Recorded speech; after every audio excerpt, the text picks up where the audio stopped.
Ay pahinog na. Pahinog na. Pahinog na. Ang sukdulang poot ng bayan. Kumbaga mga kapatid, para itong, alam niyo ho yun, yung naiipon na ho, yung energy, yung pressure. Oo. Naghihintay na lang po ito. Parang bulkan. Oo, di ba? Ng pagkakataon. Kasi nga nagmamasid po ang marami. Dito po sa ating Think About It, mga kapatid, tutunghayan natin ang umiiral na batas na klarong-klaro at ang talamak, hayagan, walang habas, walang kawalang-hiyaan na paglabag nila sa batas, girl. All, ha? Ang ating po mga kababayan ay magsama-sama nga po. Merong ongoing talks ngayon nga para pag-isahin na lang po ito. Sana nga po magtagumpay sila. Dapat. Kasi sa tingin ko kaya hindi nanginginig ang mga government officials. Kasi sa rally, nakikita walay nila na tayo. Di tayo watak-watak, united. no, Oo. Oo. Meron ngayong, I think ngayon meron silang press conference, Yes, no? Itong today. ilang organizers. And meron na ho ngayong ginagawa na kaparaanan para tulayan ito ho, yung mga magkakaiba, no ho, ng mga maaring iisa yung ideolohiya, magkakaiba po ng kaparaanan o kaya po meron ho silang mga hindi pakakaintindihan sa ilang pong mga nangyari na mga events in the past. Hindi natin maitatanggihan na yan nga po ay, sabi nga niya, yan bahagi din po, no, ng ating pong sistema. Mga labor organizations, kapag Labor Day, kanya-kanya rin po sila, hindi sila nakakaisa mismo. Pero sa panahong ito nga, yun po ang sinasabi na posibleng mangyari. Kapag po nakita ng ating mga kababayan na mukhang hindi lang po sa delay, kung hindi, yun din pong pangamba na baka may pipiliin lang dito, natutumbukin nitong sasakdal sa mga sangkot sa kontrobersya at korupsyon na iskandalong ito. Hindi ko na po muna tutunghayan po ang buod ng ating pong Think About It kasi nga po mukhang hindi ito aabot today, pero definitely po bukas namin po ito ihahandog sa inyo. Ang title nito ay Pahinog na. Pahinog na. Pahinog na. Ang sukdulang poot ng bayan. Kumbaga mga kapatid, para itong, alam niyo yun, yung naiipon na ho, yung energy, yung pressure. Oo. Naghihintay na lang po ito. Parang bulkan. Oo, di ba? Ng pagkakataon. Kasi nga nagmamasid po ang marami. Dito po sa ating Think About It, mga kapatid, tutunghayan natin ang umiiral na batas na klarong-klaro at ang talamak, hayagan, walang habas, walang kawalang-hiyaan na paglabag nila sa batas, girl. Pero sa gitna niyan, ang ginagawa sa atin? Hihintayin muna na may magdemanda. Ito na po yun, no? Hihintayin muna na may magsampa ng opisyal ng reklamo. At kapag nagreklamo na, yun na po yun. Lalabas na po naman dito, yun din pong kawalang-hiyaan ng mga taong ito para po paikutin ang ating sistema. Tutunghayan po natin yan. At ito nga pong ICI na ito at itong panukala po na pagkakaroon ng Independent People's Commission, with all due respect sa mga nagpapanukala nito. Kasi girl, yung ICI, di ba, wala silang contempt powers. Assuming na bigyan sila ng contempt powers, hanggang saan lang ang maaari nilang gawin pag nag-contempt ka? Kasi pag sinabi nating, edi dyan lang kayo, dito lang kayo sa kwartong ito. Contempt. Sila ba ay maaari mong ipakulong habang buhay sa pamamagitan ng contempt? Malamang hindi, di ba? Yung contempt powers, maaari po natin pwede sabihin na yan po kumbaga, para ka para ka mapilitan. Ko-contempt ka namin. Di ba lagi mo narinig yan in the lower house, in the Senate. Sa cited contempt ko kayo? Yun. Hindi ka magsasabi ng totoo? Bakit? Iko-contempt kita. Kapag man nandoon sila sa Senate facility, hindi ba sila makakakain? Hindi ba sila makakapaligo? Naku, Doon ba naka-electric fan sila? Uy, naka-aircon sila doon You know what I'm saying? I know what you're saying. Pero bottom line po dito mga kapatid sa ipinapanukala nila na People's Commission, with all due respect sa ating naging panayam kay Senator Kiko, na siya pong presiding chairman, and sa ating panonood sa diskusyon ng mga matatalinong tao, former CJ Renato Puno, former SP Frank Drilon, alright, pati itong mukhang dabarkats ito ni Martires Sino? Itong Sinong si Reyes, itong ICI Andres Reyes. Oo. Mukhang tedikit sila Tedikit sila. Parehong kanilang prinsipyo tsaka ideolohiya di ba? Ngayon. Lumalabas na hindi pa rin mapagkakalooban ng prosecutorial powers itong Independent People's Commission because the prosecutorial powers is inherent lamang sa ombudsman at sa DOJ. Lalabas doon sa diskusyon na pahihiramin lamang kumbaga ng DOJ at saka noong ombudsman yung ICP o IPC itong mga commission na ito nung mga tauhan para mag-prosecute. Sorry po pero sa pananaw ng iba parang layer pa din siya. Dadami lang yung commissioners, mag-i-empleyo ng maraming tao, but at the end of the day, tutulong lang sila doon sa ombudsman at saka sa DOJ. Gagasta ka pa na naman ng ilang daang milyong piso to operate this Independent People's Commission. Tama. With all due respect. Good point, boy. Ano ba narrative nito? Tama. Ano ba pinanghuhugutan nito? Yung ICI ay naimbento para palabasin ng gobyerno na may ginagawa sila. Para palabasin ng gobyerno na, merong independent body na mag-iimbestiga dito at papapanagutin ang mga sangkot. Pero hindi naman nila kayang gawin yun. Dahil sila po ay referral body lamang. Sila ay processing center lamang. Sila po ay layer lamang.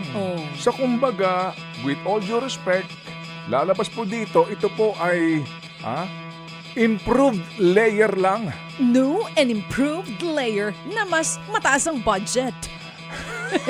Siyempre, mas lima na yung Galing talaga ng batang ito. Bilib ako dito Lima na yung member.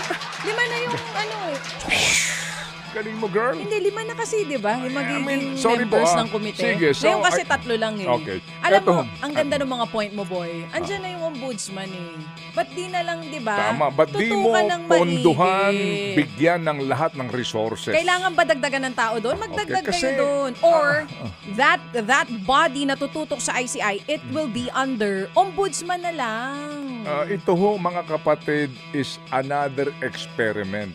And expense. Hindi ka nakakasiguro dito kung ano magiging impresyon ng tao dito sa mga pipiliin na 5 commissioners na naman. Baka puro mga dedicates ni Martires. Binanggit po bilang kayo, taga Davao, Davao Region, at ang pinakasentro nyo dyan sa Southern Mindanao, at siguro sa buong Kamindanao na itong Davao City. Sa isang panayam po ni former Senator Sonny Trillanes, binanggit po niya na ang kabilang daw sa mga nanguna sa pagpapakalat ng fake news ay ito daw si former President Rodrigo Duterte, at kabilang raw sa unang fake news na ipinakalat ng Davao City ay pinakaligtas na syudad sa buong mundo. Pero para sa kanya, sinasabi niyang most dangerous city ang Davao City. Ano po ang masasabi niyo po dito, Manong Jay?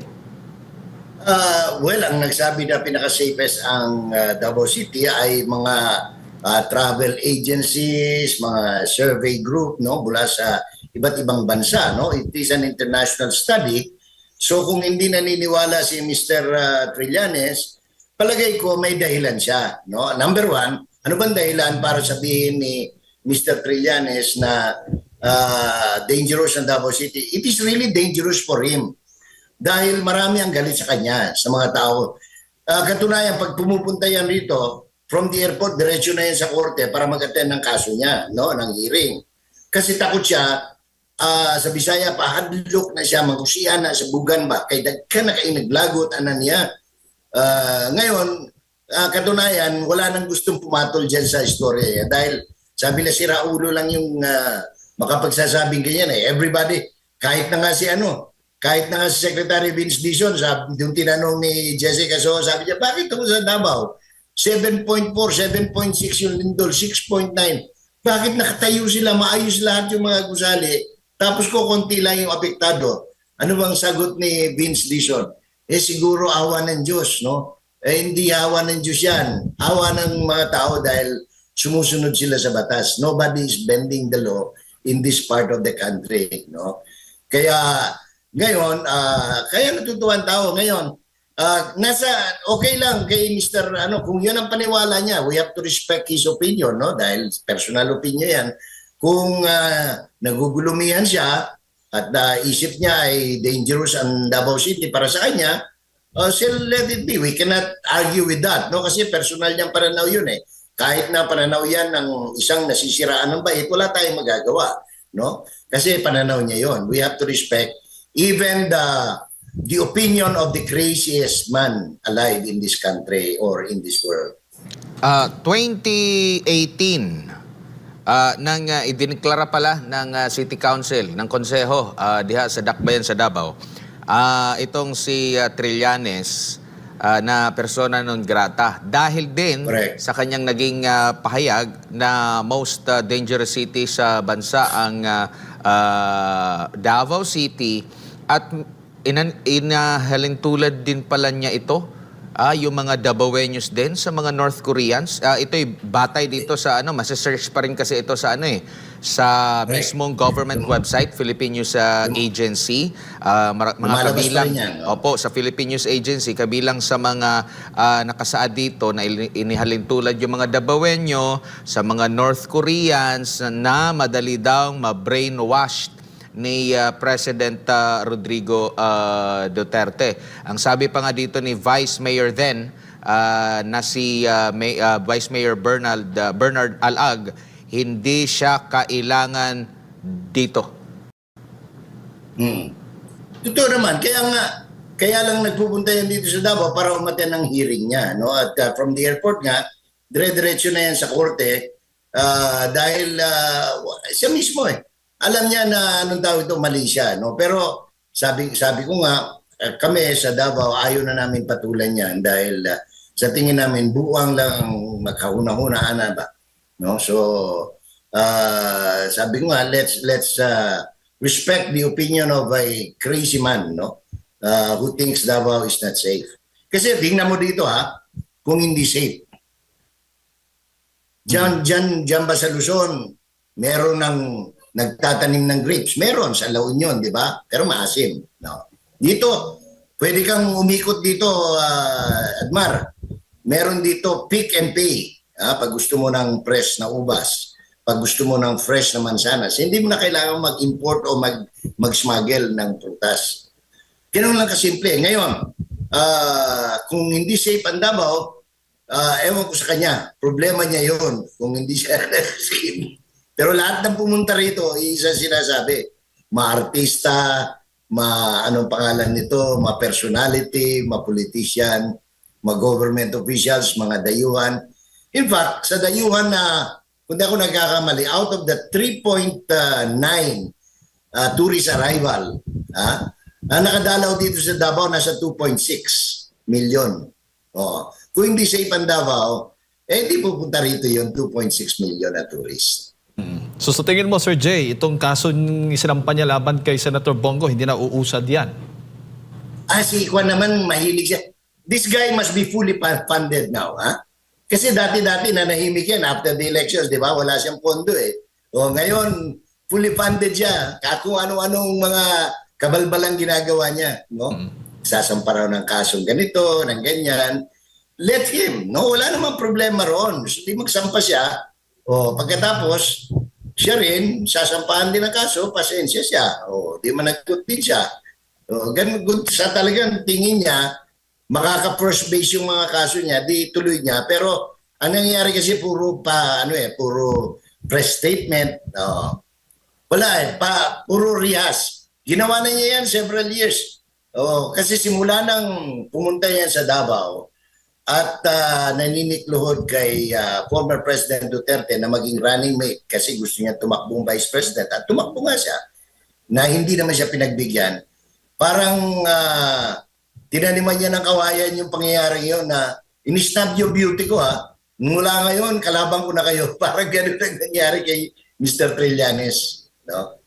Opo. Ano naman po, speaking of Davao, si Congressman Pulong Duterte ay may bagong patutsada rin po dito sa pamunuan ng AFP. Sabi pa nga niya, naakusahan nga niya to si General Browner, i-quote ko lang, General, before you boast about missiles that can reach China, can you guarantee that you can stop the retaliation? Or are you willing to gamble Filipino lives just to show how close you are to your bosses? At isa pang tanong niya, who are you really serving? The Philippines or the CIA? At sinabi din ng congressman na dapat daw pagtuunan ng pansin ng AFP itong mga tunay na banta sa seguridad ng bayan, gaya po ng korupsyon, maling paggamit ng pondo at abuso ng kapangyarihan. Ano masasabi mo dito, Sir Jay? As a matter of fact, nung lumabas yung statement, I hope it's not true, pero quoted kasi si Omet, no? Ang tawag kasi namin diyan kay General Bronner nung tiniente pa yan, kasabayan niya nila General Sagala, Omet, no?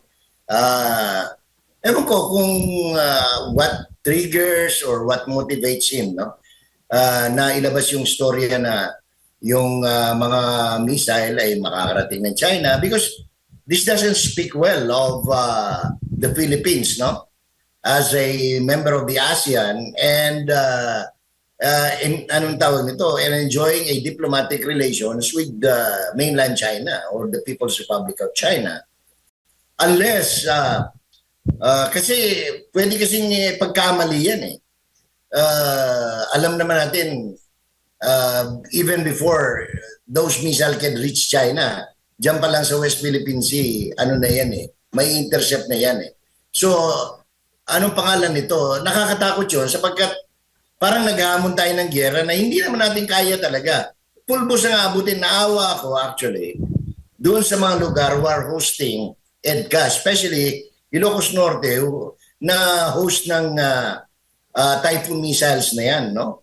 Kasi pagka nagkaroon ng talagang shooting war, pulbos ang aabutin nyo dyan, no? I hope hindi makarating dito. Kaya I'm glad wala masyado rito. I do not know kung meron dito unless malayo-layo pa naman yung Cagayan de Oro. Pero dito sa amin malayo kami. Sana hindi nanggagaling yung mga ganyang statement kay Mr. Browner, kay General Browner sapagkat hindi po maganda. Hindi maganda ibubunga niyan if at all may ibubunga man yan. Natural na mabahala ang isang mambabatas katulad ni Mr. Duterte, ni Congressman Pulong, dahil ang pinag-uusapan dito yung external anong tawag nito, defense of the Philippines, no? In case China opts to give it a call, no? Itong para kasing nag-aamon na eh yung mga ganyang statement, parang nagyayabang ka na, sige, meron kaming Typhoon missile dito. Ilan ba yung Typhoon missile mo? Isa, dalawa, tatlo? Sus Maria Josep. And then siguro maganda yung paliwanag din ni General Omet. Ano ang dahilan? Bakit biglang ang dami-daming F-16, F-15 at iba pang mga aeroplanong pandigma na naglanding dyan sa Clark Air Base 2-3 days ago? So ito yung mga dapat ipaliwanag. Kasi kinakabahan, lalo na yung mga kababayan ko sa Pampanga, makatakot. Biro mong balo mong mag-landing ken, then mong commercial airline, potang kay daratang darang aeroplano, Diyos ko, karakalda. Ang pahayag nga ng AFP, parang technical fact lang daw yon tungkol sa missile na yan, Sir Jay. Siguro yung yabang lang, pero yung nga, masama yung yabang na gano'n eh. Parang nagyayabang ka, meron kami yan, no? Ngayon kung meron ka, Po. paano kung i-call ka nung pinagyayabangan mo? May latest survey ang Okta Research at Sir Jay at sinasabing 7 sa 10 mga Pilipino ang tutol na manghimasok sa politika ang ating sandatahang lakas, itong AFP. Ano masasabi po ninyo? Kung ang sinurvey nila puro official, from the general to the colonel, malamang tama yan. Pero pag nag-survey sila from the lieutenant colonel down to the rank and file, baka ibang resulta. Dahil bakit naliligalig si Omet? At palaging sinasabi niya, palagi niya kinakausap yung mga retired generals, huwag kayong gumalaw kasi ganito. Tapos may panakot pa na alisan ng pensyon, ipag-aharap ng inciting to sedition na which are uncalled for, no? Tapos sasabihin niya pagka naiipit na siya, hindi, kami sa armed forces, palagi kami ang pinoprotektahan namin ng tao. Alam ba talaga, Omet? Pero sa tingin po ninyo, Sir Jay, ang AFP natin ngayon, nagagamit ho ba sa politika o independent lang talaga at nakatutok lamang po sa kanilang mandato? Ang alam ko, alam nila yung kanilang role. Ang sinumpaan nila nasa Constitution to serve and protect the Filipino people. Di ba? When in the, anong tawag dyan, merong may linyang sinusunod na yan eh. When in the course of human events and necessity so demands, the armed forces of the Philippines will rise in accordance with the mandate of the Constitution. And that is to preserve and protect the Filipino people. Ginawa nila yan. Hindi yan bago. They did that when? In 1986. Also, during the EDSA 2. Di ba? So, hindi dapat pinagtataka dahil alam ng mga sundalo na ang natatangi nilang sinumpaan ay bigyan ng proteksyon ang kanilang kapwa Pilipino. Pero yung naging pahayag pa ni Congressman Pulong Duterte, kasi sabi nga ng tagapagsalita itong si Jay Tariela ay parang obvious defense of China, yung naging pahayag ng congressman. Anong dating po sa inyo? Anong masasabi po niyo doon? Alam mo, si Mr. Taratita, si JJ Tariela, yung anong pangalan yan eh, kaya nga na-kick out yan sa PMA, sobrang daldal eh. Daldal na wala sa lugar at saka sinungaling at kalate. So, ang tao na makakapagsabi, dapat ba natin paniwalaan ito sa Tariela? Kasi ako, tingin ko lang, gusto lang ma-promote ng mamayan. Isipin mo, yung mga reserve na pro-promote, sila First Lady, sila, anong pangalan to, sila Romualdez, kung sino-sino pa yung mga Reserve Coast Guard na napopromote, tapos nabigyan pa ng mataas na rango si ang pangalan nung Urbanpur Secretary Press Advisor ay Presidential Advisor. Gadon. Attorney Gadon. Yung sigaw na sigaw ng bobo, ano pangalan? Si Gadon po. Si Gadon, si Gadon bigyan pa ng mataas na rango. Tapos siya hanggang ngayon, yung pa rin rango niya, kaya siguro nag-iingay yan si Tariela.